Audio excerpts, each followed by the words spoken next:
Fitim Krasniqi është producent, prodhon filma për tregun ndërkombëtar. Fitim, sa vjet ke që merresh me kinematografi?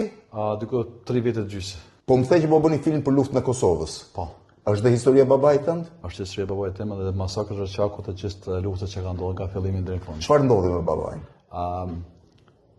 Plagosen edhe djegën për gjallën luftë. E dogjen të gjallë. Kur erdhi policia, na dërgoi jashtë shtëpisë, në pjesë mbrapa shtëpisë, ndërsa duhet përballë që ju të mund të largoheshin. Po. Dhe e vran.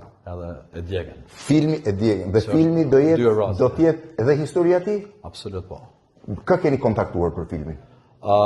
Janë shumë aktorë, diku 71 aktorë të Hollywoodit do marrin pjesë. Duke bashkëruar bisedë Robert De Niro. Robert De Niro, i cili do luajë rolin e babait? Për momentin gjitha kontratat janë shkruar, po presin vetëm datat, po. Është nënshkruar? E ka pranuar Robert De Niro? Ka pranuar me gjithë kënaqësi. E ka pranuar? Po, kur fillojnë xhirimet? Shpresoj vitin tjetër ka pas këtë vit më xhiru mirë, po orarët janë shumë komplikuar. Dhe një pyetje të fundit, një film që xhiron në Kosovë, në raport me një film që xhirohet në Amerikë, sa ndryshon si kosto? 10-15 herë më lirë në Kosovë. 10-15 herë më lirë. Dhe është e mirë se bëjmë tregun ndërkombëtar bim në Kosovë, edhe Kosovën apo Shqipërinë tregon bota çka ka. Dhe xhironi dhe me staf shqiptar? Staf shqiptar po.